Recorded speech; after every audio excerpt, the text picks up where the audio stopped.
carajo. Ah.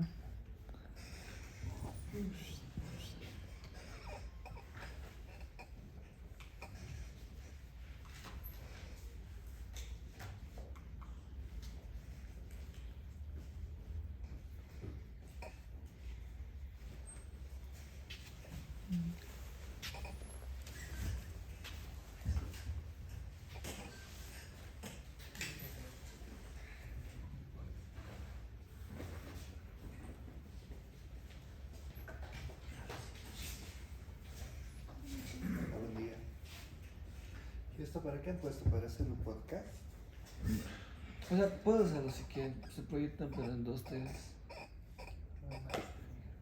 Y algunos no les gusta así el centro. Sí. Buen día. Bueno, hoy día vamos a continuar con las hemorragias en el embarazo. Y hoy día nos toca ver las hemorragias de la segunda mitad del embarazo. ¿Qué hora es? 10 horas, ¿no? Ya 7 y 7. Uy, ya. Bueno, ¿qué son las hemorragias de la segunda mitad del embarazo? Son los sangrados que se producen durante el embarazo después de las 22 semanas. ¿No? Habíamos visto, ¿qué día? ¿El lunes? Las hemorragias de la primera mitad, ¿no? Ahora vamos a ver qué patologías corresponden a las hemorragias de la segunda mitad. Y lo que les decía, igual que en las hemorragias de la primera mitad, no es un diagnóstico, ¿no? No tiene por qué ir en la historia clínica hemorragia de la segunda mitad. Es una clasificación clínica, ¿no? Lo que sí, en el diagnóstico debemos identificar cuál de las patologías está produciendo estas hemorragias, ¿no? Y son varias situaciones que pueden producir hemorragias durante la segunda mitad del embarazo. De repente la más frecuente, la placenta de inserción baja, el desprendimiento prematuro de placenta normoinserta, la ruptura uterina, ruptura de vasa previa y ruptura del seno marginal, que no lo he puesto aquí porque son rarísimas igual que la vasa previa, ¿no? Bueno, en general todas las hemorragias en la segunda mitad del embarazo tienen una alta frecuencia en nuestro medio, ¿no? Y ahí tenemos una clasificación en porcentajes. Y es la principal causa de mortalidad materna en el mundo, los sangrados durante el embarazo, ¿no? Vamos a ver primero a la placenta de inserción baja. Bueno, recordando algo de la estructura placentaria, aunque esto lo vamos a pasar rápido, ¿no? Las vellosidades coriales están ancladas en el mesodermo de la lámina coriónica y se unen periféricamente a la decidua materna por medio de la envoltura citotrofoblástica externa. Esto han debido ver en implantación, miración, ¿no? Placentación. Pero así rápidamente, hacia el cuarto mes la placenta sí tiene dos componentes, una porción fetal que es el corión frondoso y una porción materna que es la decidua basal.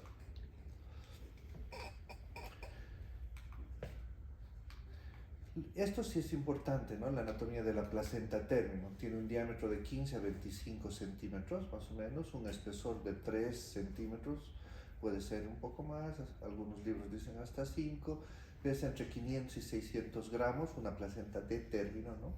Normalmente se implanta en el fondo uterino y cara posterior, eso decíamos la anterior semana cuando hablábamos de embarazo ectópico, ¿no? Y es visto en implantación, más o menos el día 5 más menos 1, ¿no?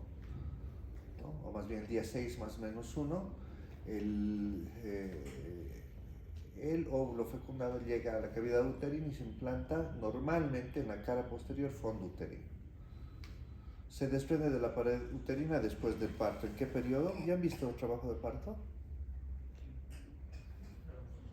¿Qué periodo? ¿Qué? El tercer periodo de trabajo de parto, ¿no? ¿Cuáles son las funciones de la placenta? Intercambio de productos de desecho y gaseosos entre la circulación materna y fetal. Y esto es muy importante, la función hormonal placentaria. Creo que son más de 10 hormonas que secreta la placenta, ¿no? Y que son importantes durante el desarrollo del embarazo. Este tema ya han visto, función placentaria, creo que van a ver recién, ¿no?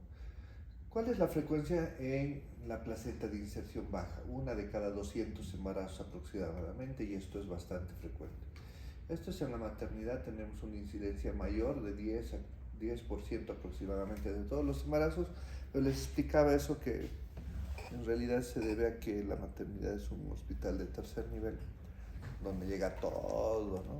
Lo de Cochabamba, lo que nadie quiere hacer, lo que nadie quiere ver, lo que nadie quiere resolver, llega a la maternidad. Entonces el término correcto es placenta baja, placenta de inserción baja, que muchas veces se la confunde con placenta oclusiva o placenta previa, pero vamos a ver que en realidad no todas las placentas bajas son oclusivas o previas, ¿no? Ocurre cuando la placenta se implanta en un lugar anómalo, generalmente debajo del segmento inferior del útero. Ya sabemos que el útero tiene un cuerpo, tiene un cuello, tiene una línea que separa normalmente el cuello del cuerpo, que es virtual, pero en el embarazo se alarga y esa porción se llama segmento uterino. Las placentas que se insertan debajo del segmento uterino son placentas de inserción baja, pero normalmente deberían estar aquí arriba, ¿no? En todo ese espacio.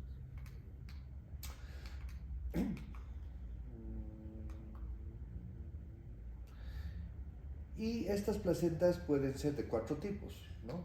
Placenta oclusiva total, cuando ocluye completamente el orificio cervical interno; placenta oclusiva parcial, cuando ocluye parcialmente el orificio cervical interno; placenta marginal, cuando llega al margen sin ocluir el orificio cervical interno; y placenta lateral, cuando la inserción está a más o menos 2 centímetros del orificio cervical interno, ¿no? De todas estas, la oclusiva total y la oclusiva parcial, se las puede considerar como placentas previas, ¿no?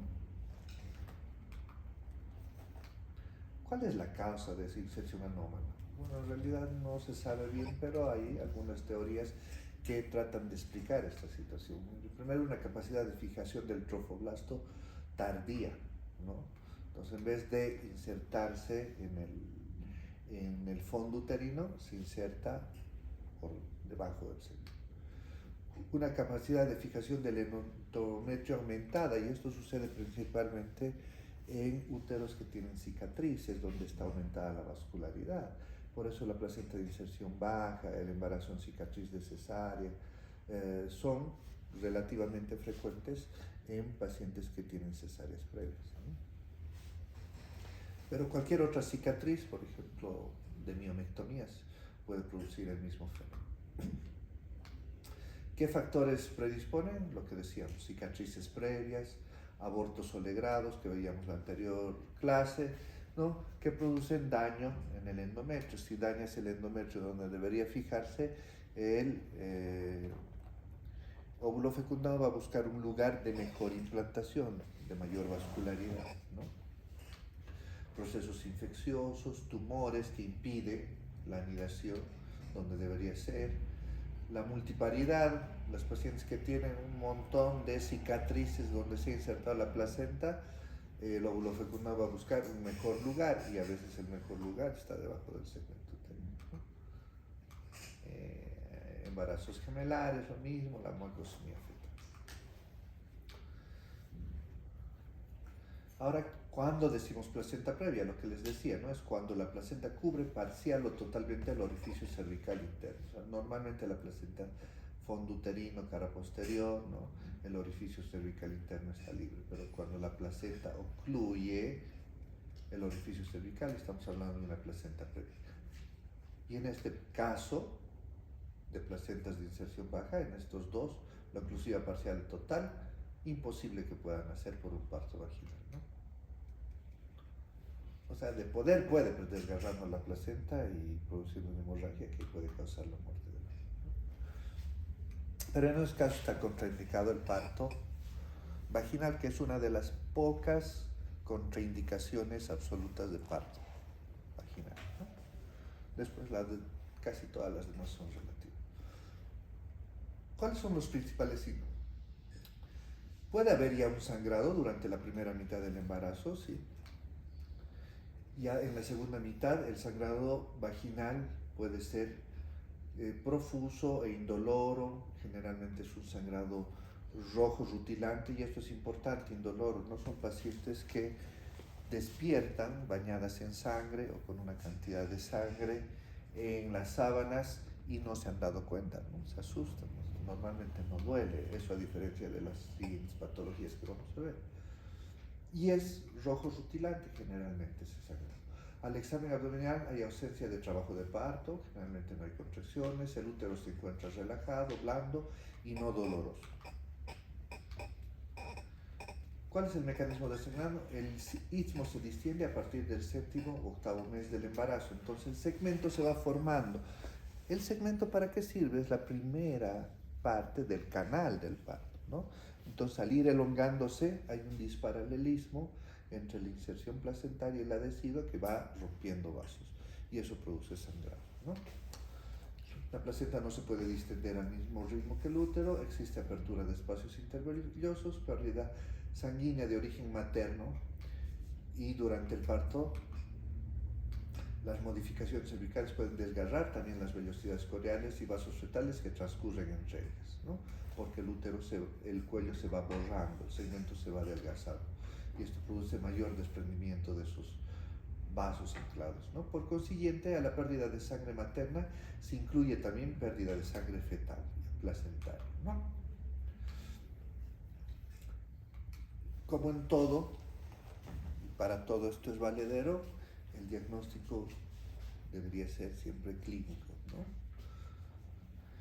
El cuadro clínico es importante, ese antecedente de sangrado de la paciente, indoloro, rojo rutilante, que no produce contracciones uterinas generalmente, ¿no? Ya es un antecedente que nos ya da una gran parte del diagnóstico después de las 22 semanas, ¿no? El examen vaginal, por supuesto que vamos a poner un espéculo en todas las pacientes con hemorragia. Antes de hacer tacto, antes de hacer cualquier cosa, lo primero que tenemos que ver es de dónde es el sangrado, ¿no? Porque no necesariamente una paciente embarazada, sus sangrados van a ser de causa obstétrica, ¿no? Puede tener una cervicitis, puede tener un desgarro vaginal, que obviamente es lo último que vamos a pensar. Siempre vamos a pensar primero en las patologías obstétricas, pero puede ser, ¿no? Y para eso tenemos que hacer un examen especular. Entonces permite constatar la procedencia del sangrado y descartar otras causas. Y lo que decíamos, ¿no? Los obstetras, básicamente uno de sus instrumentos de trabajo más importantes es una ecografía, ¿no? Y seguramente estas pacientes, porque ya es raro actualmente ver pacientes en la segunda mitad del embarazo que no hayan hecho controles prenatales en la primera mitad. Todavía hay, pero es excepcional, ¿no? Y seguramente ya tienen una ecografía que en la primera mitad del embarazo muestran que la placenta está baja. En general, en la primera mitad del embarazo, si la placenta está baja, pues solamente hay que hacer seguimiento, porque a medida que va creciendo el útero, en general la placenta migra. No es que tiene patitas y se va hacia arriba, sino que se va elongando el útero, las fibras musculares, y por tanto el lugar de la inserción también cambia, ¿no?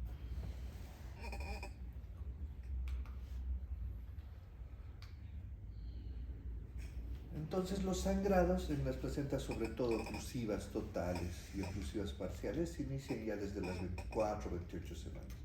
Las marginales, las laterales, muchas veces ni siquiera tienen sangrado, ¿no? Es francamente indoloro, esto es característico a diferencia de lo que vamos a ver, el desprendimiento prematuro de placenta normoinserta.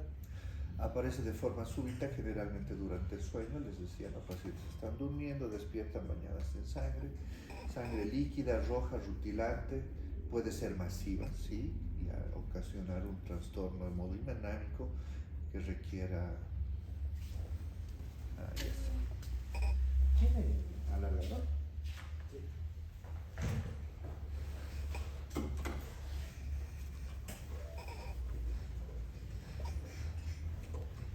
Entonces el sangrado puede ser masivo y muchas veces comprometer incluso la vida.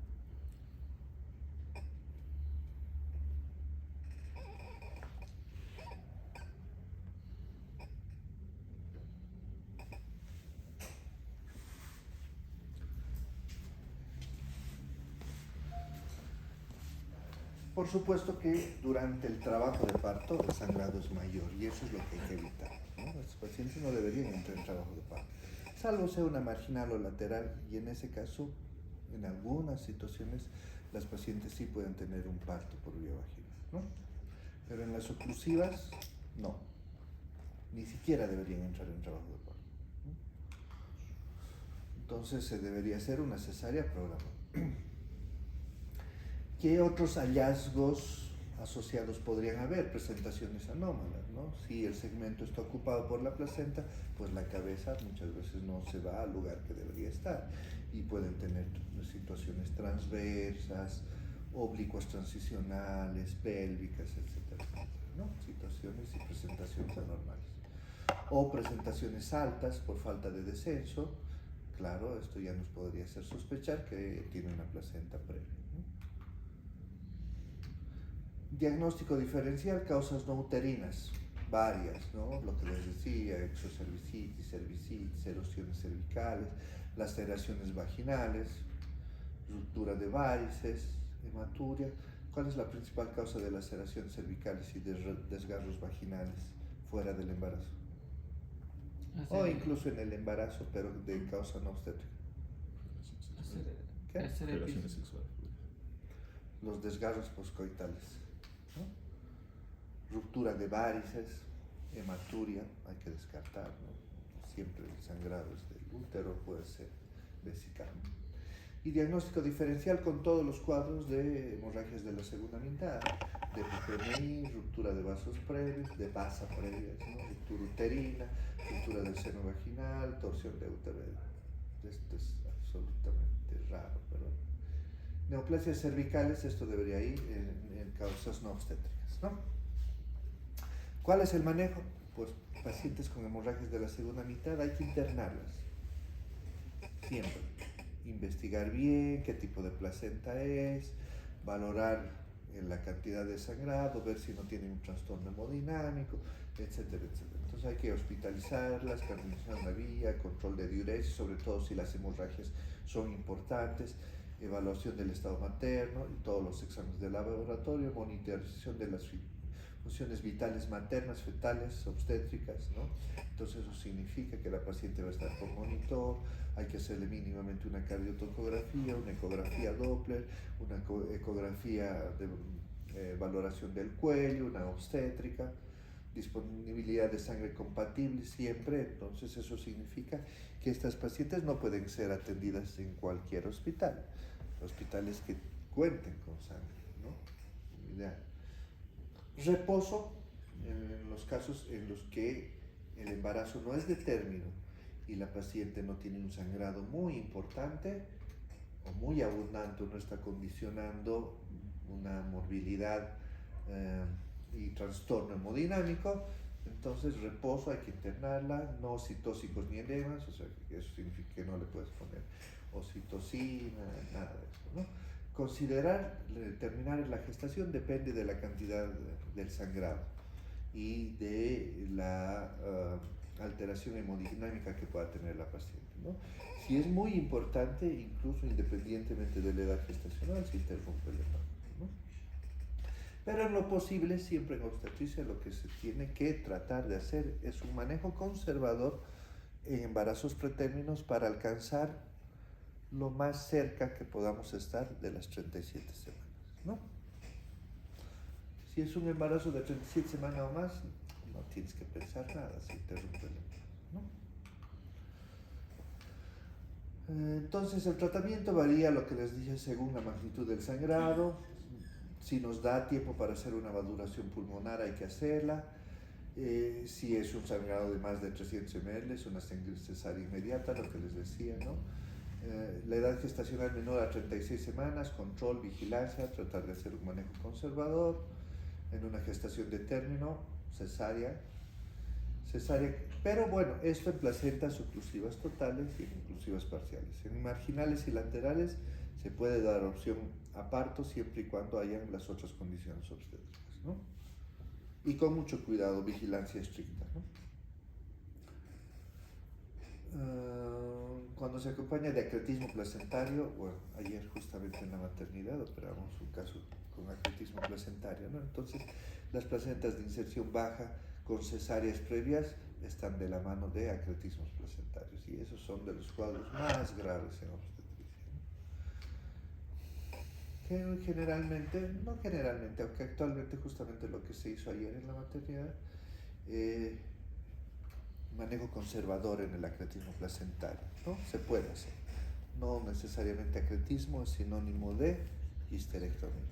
Antes sí, el acretismo era histerectomía. Actualmente hay un manejo conservador del acretismo, que es una segmentectomía, ¿no? Del lugar afectado. A ver, sintomáticas, pacientes que no tienen síntomas, paciente con placenta previa diagnosticada entre las 18 y 22 semanas, se realiza seguimiento con ecografías hasta las 32 semanas. Después de las 32 semanas, ecografía obstétrica para verificar que no tenga acretismo placentario, eso es muy importante. Decíamos que van de la mano, ¿no? Placentas de inserción baja y acretismo placentario y cesáreas previas, esas tres cosas a veces van de la mano. Si no tiene signos de que se hace seguimiento hasta las 36 semanas y se programa una cesárea. Si se confirma placenta previa más acretismo placentario, el embarazo no llegará en las 36 semanas. Esto ha cambiado, ¿no? Porque se decía que mientras más semanas pasen, el acretismo se consolidaba más, se hacía más firme y invadía más tejidos, ¿no? Eso un poco se ha descartado actualmente, ¿no? Y lo mejor es tratar de llegar a 37 semanas, por lo menos. Complicaciones maternas, hemorragia, shock, infección, muerte materna, por supuesto.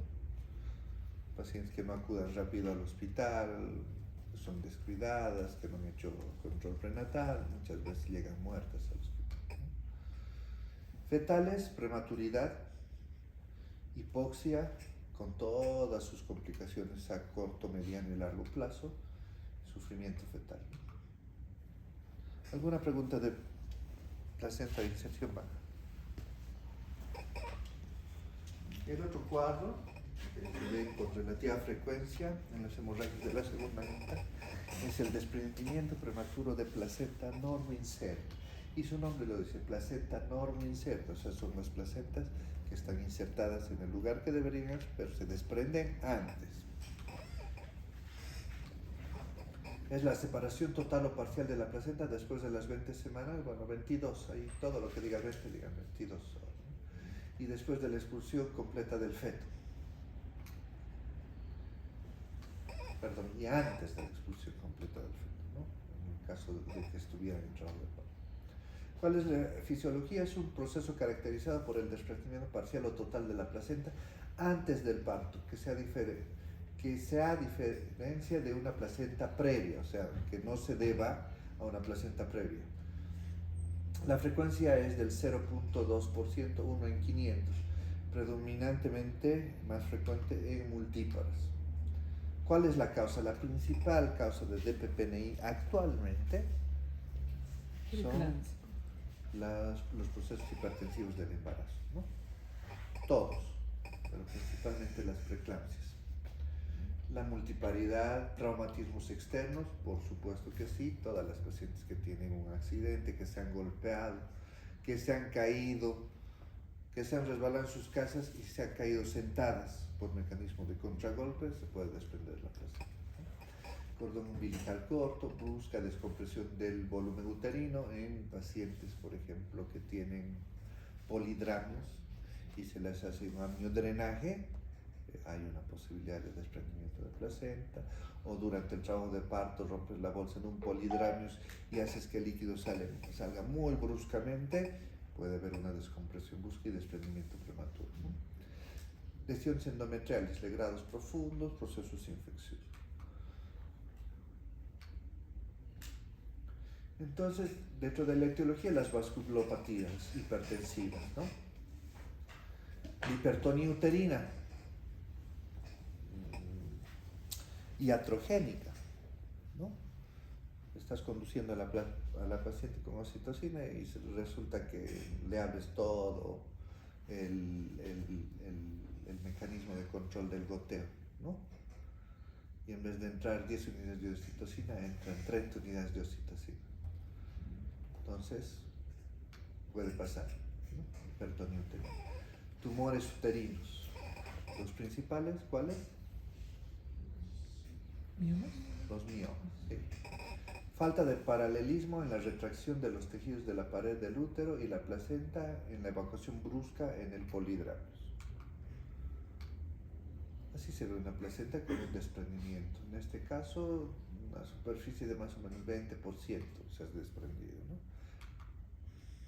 ¿Cuál es la fisiopatología? Existe un pronunciado aumento del tono y de la presión intramiometrial, ¿no? El miometro comprime las venas, no así las arterias. La presión sanguínea en los capilares, en las venas y en los lagos sanguíneos del útero se eleva, originando un hematoma que puede ser retroparasitario marginal, que va desprendiendo la placenta, ¿no? Lo más peligroso es cuando el hematoma es central y no marginal. Al reducir el flujo sanguíneo se causa anoxia o hipoxia, en realidad, aumento de la permeabilidad de las paredes capilares, alteración degenerativa de las fibras del miometrio, dolor en el útero, y eso es lo principal, y además a diferencia del otro cuadro, ¿no? El dolor es muy intenso en estos pacientes. Anoxia fructal. Entre la placenta y el útero se derrama la sangre extravasada.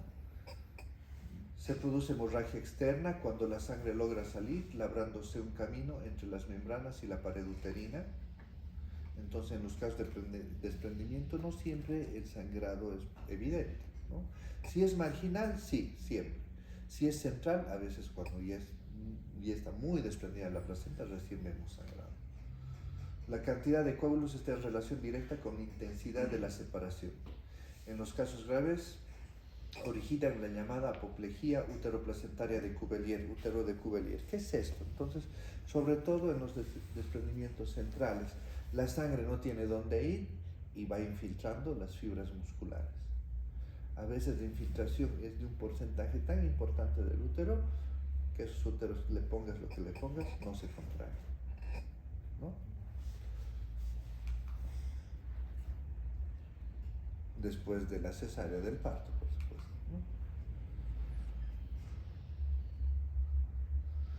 ¿no? Entonces, nuestros medios confirmatorios más importantes son las ecografías, tanto ecografías normales bidimensionales como las Doppler, ¿no? Donde nos van a mostrar el desprendimiento, el porcentaje de desprendimiento, y si hacemos una Doppler nos van a mostrar la afección fetal hipóxica. Y esto es un cuadrito según la severidad clínica, ¿no? Del desprendimiento, grado 1, 2 y 3. En el grado 1, ¿cuándo es grado 1? Cuando el desprendimiento es de menos del 20%, ¿no? Grado 2 entre el 20 y el 40%, y grado 3 más del 40% de la superficie placentaria está desprendida, ¿no? En el grado 1 el sangrado es escaso, el hematoma retroplacentario más o menos 10 a 500 ml, el estado materno generalmente es bueno, el estado fetal no está alterado, ¿no? En el grado 2 el sangrado es moderado, mayor a 500 ml de hematoma retroplacentario, el estado materno está compensado, pero ya tenemos datos de hipoxia fetal, ¿no? En el grado 3 hemorragias graves, el sangrado retroplacentario es de 500 a 3000 ml, la paciente ya está con un shock, muchas veces con coagulación intravascular diseminada. ¿Por qué? Porque están tratando de compensar ese sangrado los mecanismos coagulatorios y se consumen los factores de coagulación, ¿no? El feto generalmente después de un desprendimiento de 40% está muerto, orbitado, ¿no? Y este es otro cuadro que compara la sintomatología con los otros cuadros importantes de las hemorragias de la segunda mitad del embarazo, ¿no?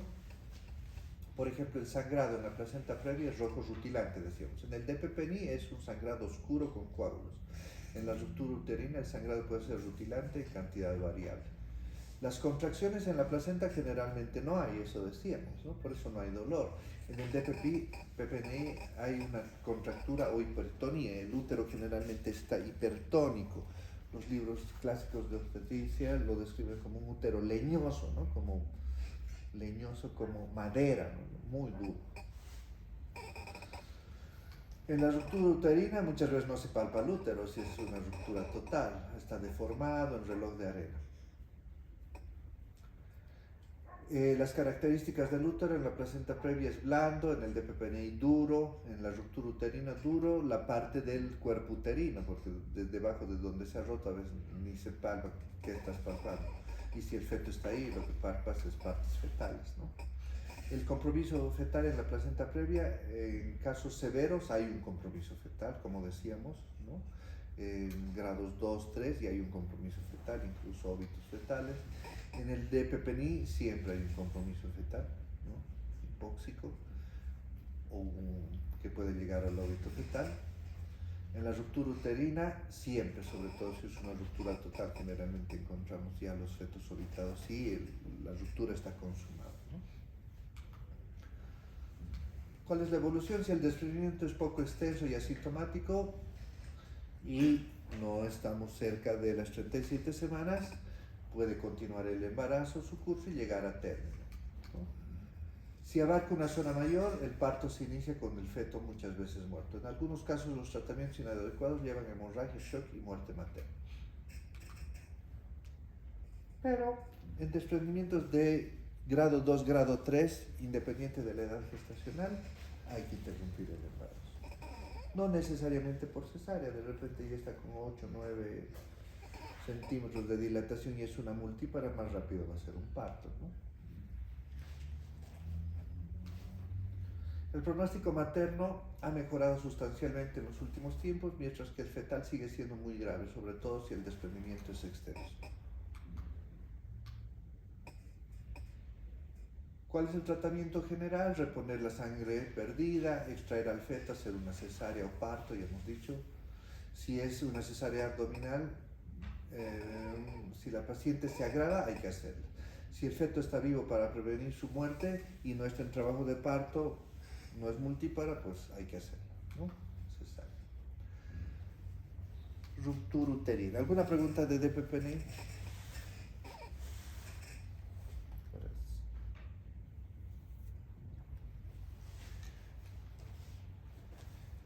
Y el otro cuadro importante es la ruptura uterina, ¿no?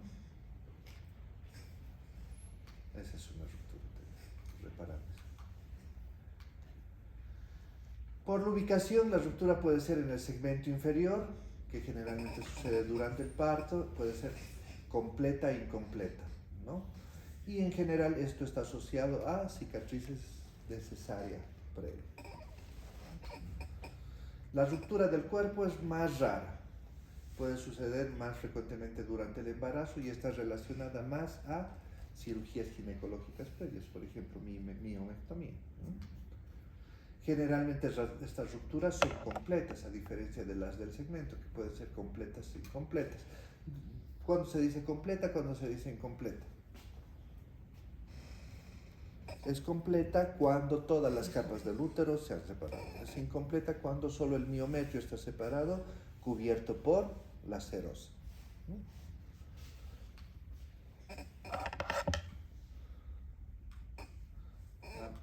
En estos casos, la ruptura del cuerpo, bueno, igual que del segmento, si es completa, el feto y la placenta los encontramos en el abdomen muchas veces, ¿no?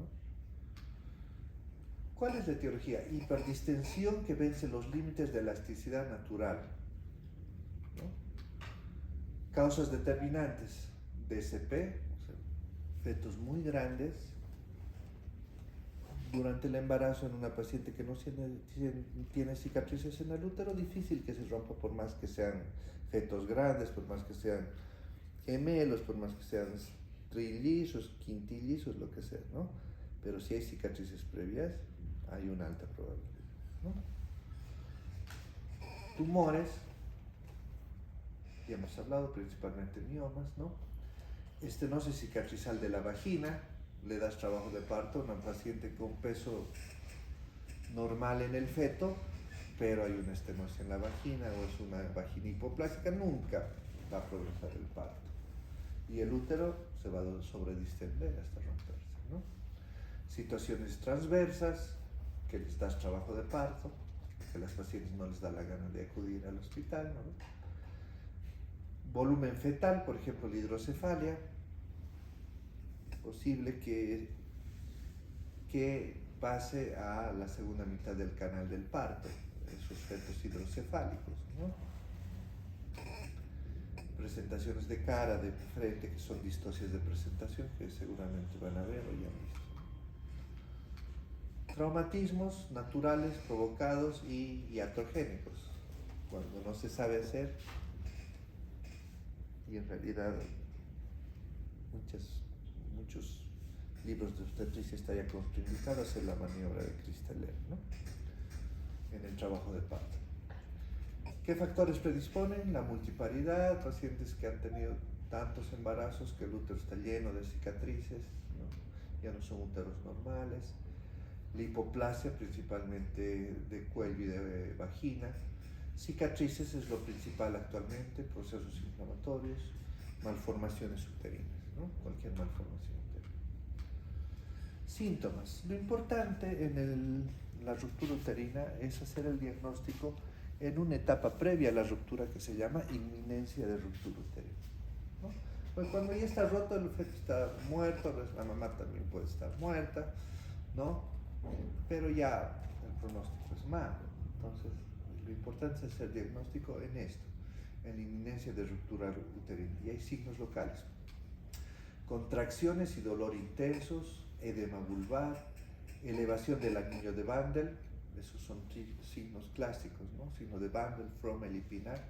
Elevación del anillo de Bandel, tensión de los ligamentos redondos, que los libros lo describen como que si se tocaran cuerdas de guitarra, no están muy elongados y tensos los ligamentos redondos, eso se llama signo de Frommel. Pérdida escasa de sangre negruzca y espesa, signo de Pinard. Feto difícilmente palpable y con sufrimiento fetal o muerto, ¿no? Inminencia de ruptura uterina. Si la paciente está con ese cuadro, pues inmediatamente hay que hacer una cesárea. Signos vaginales: edema y éstasis sanguínea en el cuello, pequeña hemorragia oscura que decíamos que se llama signo de Pinard, ¿no?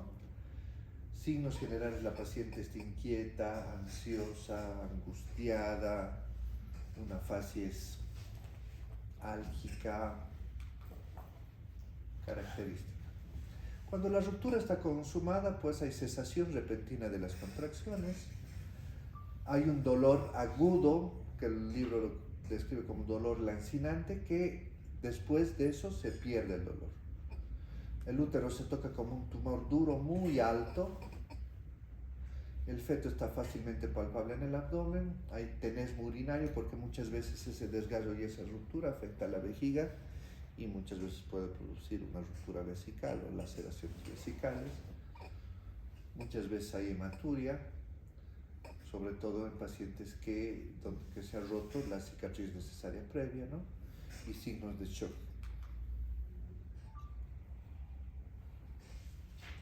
Bueno, la ruptura de la basa previa y del seno marginal son patologías muy raras, ¿no? Que no las vamos a ver. ¿Tienen alguna pregunta? Bueno, la basa previa, sí, lo importante saber es que se presenta en placentas de inserción velamentosa, ¿no?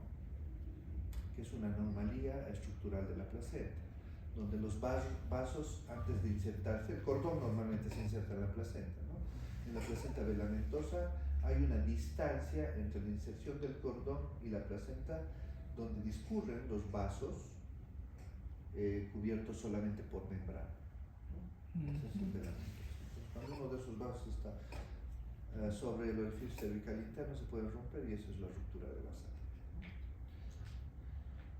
¿Alguna pregunta de hemorragia de la segunda mitad? Con ruptura uterina, doctor, ¿en qué procede? ¿Sutura o inserto? Buena pregunta, ¿no? Depende. Si es una ruptura parcial, si es una ruptura regular, has hecho una cesárea a tiempo antes de que se complete la ruptura y se puede reparar y la paciente tiene deseos de fertilidad, se puede reparar. Muchas veces es difícil porque las rupturas son irregulares, comprometen las uterinas, pero se puede, es una probabilidad repararlo. Pero en los casos en los que está muy dañado el útero, generalmente estas pacientes terminan en histerectomía. Y también hay manejo conservador de la ruptura, ¿no? Pacientes en las que tienen una ruptura parcial y es muy pequeña, 1 o 2 centímetros, no hay signos de hemorragia, le has dado parto a una paciente con cicatriz de cesárea anterior, porque por cierto, eso también es importante, no todas las pacientes con cesárea anterior significa que terminen en la cesárea, ¿no? Hay muchos parámetros de valoración para darles opción a parto normal, ¿no? Entonces después del parto siempre se revisa la cicatriz de la cesárea. A veces hay rupturas pequeñas y el manejo es conservador, utilizando solamente oxitocin. No se sutura, no se hace. Buena pregunta. ¿Alguna otra pregunta? Bueno, gracias. Nos vemos no sé cuándo, pero creo que tenemos.